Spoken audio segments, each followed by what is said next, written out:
Hello students, welcome back to my YouTube channel doctor Priyanka Singh maths.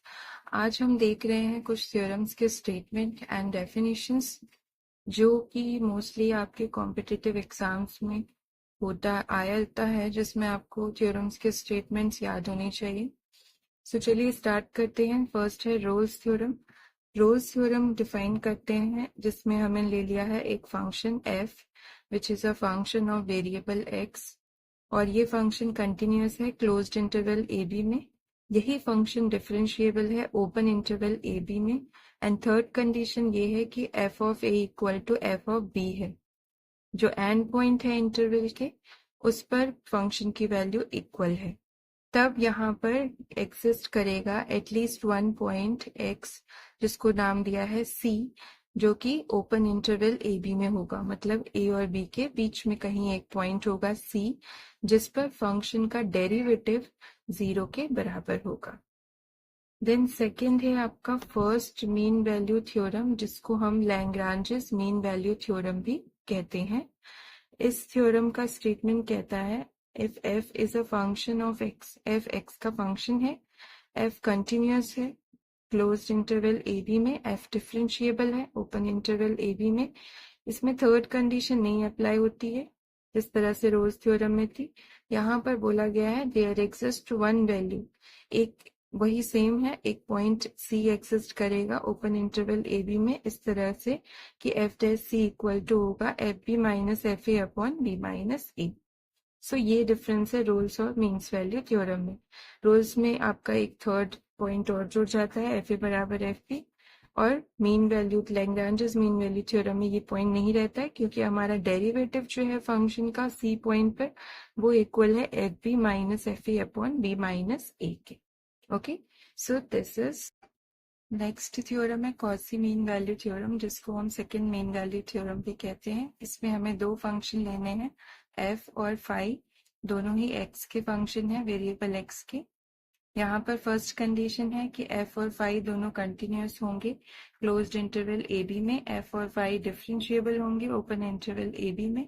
And third condition जो लिखी है कि phi dash c is not equal to 0, ये इसलिए लिखिए क्योंकि जब आप देखेंगे इसके रिजल्ट को तो यहाँ पर फाई डैश सी आया है, अगर ये 0 हो जाएगा तो ये पॉसिबल नहीं होगा, नॉट डिफाइन होगा, इसलिए यहाँ पर phi dash C not equal to 0 ये कंडीशन जुड़ जाती है।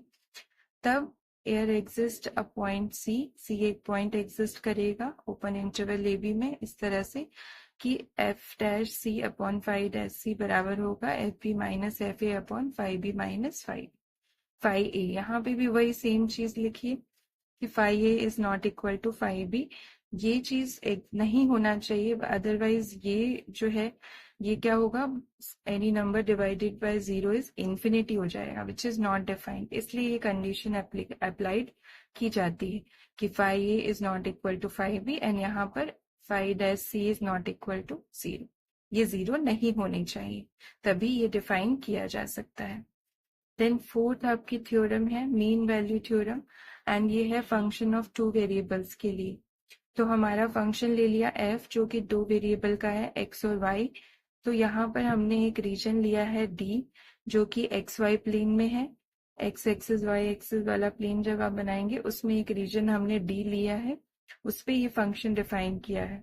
फिर उसी रीजन के अंदर एक लाइन ड्रॉ कर ली है l नाम से, जिसके एंड पॉइंट है ए बी और a plus H comma B plus k, ये एंड पॉइंट्स हैं उस लाइन के।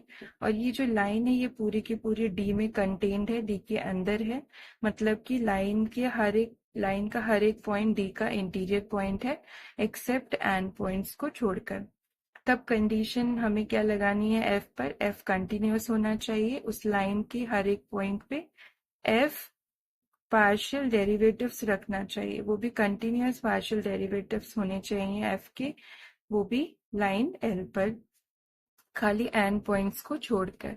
तब एक रियल नंबर थीटा वहां पर एग्जिस्ट करेगा, और ये F of A plus H comma B plus K minus F A B equal हो जाएगा H del upon del X, partial derivative है ये फंक्शन एफ का, A plus theta H comma B plus theta K point पर plus K del upon del Y F of A plus theta H comma B plus theta K, और theta पर क्या condition है, theta 0 और 1 के बीच में लाए करेगा.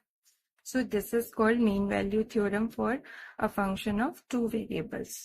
अब हम फिफ्थ डेफिनेशन देखेंगे, फिफ्थ थ्योरम देखेंगे जो कि है Taylor's theorem. Very important theorem. इसका रिजल्ट बहुत ज्यादा कंपटीशन में यूज होता है. रिमाइंडर पूछ लिया जाता है, थ्योरम का स्टेटमेंट यूज करके आपको क्वेश्चन सॉल्व करना होता है. तो देखते हैं टेलर्स थ्योरम क्या होता है. यहाँ पर एफ एक्स लिया है हमने सिंगल वैल्यूड फंक्शन जो कि a comma a plus h में डिफाइन है. इसके सारे derivatives up to n minus one. nth derivative के पहले जितने भी डेरिवेटिव्स हैं वो सारे कंटिन्यूअस है, मींस एग्जिस्ट भी करेंगे और कंटिन्यूअस भी हैं. लेकिन जो nth डेरिवेटिव है फंक्शन का वो खाली एग्जिस्ट करेगा, वो भी इस इंटरवल में, open interval a comma a plus h में.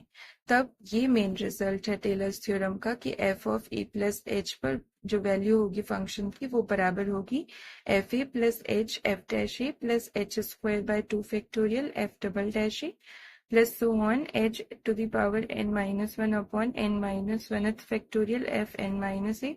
ये n माइनस वन तक लिख दिया. अब आर एन क्या होगा, जो nth टर्म होगी इस एक्सपेंशन में, और वो किसके बराबर होगी, h to the power n 1 minus theta to the power n minus one upon n minus one factorial f double dash a plus theta h. थीटा पर वही सेम कंडीशन है, लाइज बिटवीन 0 एंड 1. इसी को कहते हैं remainder in Cauchy form after n terms. ये n टर्म्स हो चुकी हैं. इसके बाद में जो टर्म आ रही है वो है nth term, sorry n plus one term, उसी को रिमाइंडर बोला गया है. सो ये है टेलर्स थ्योरम. रिमाइंडर को बहुत बार पूछा जाता है, ये आप याद रखिए.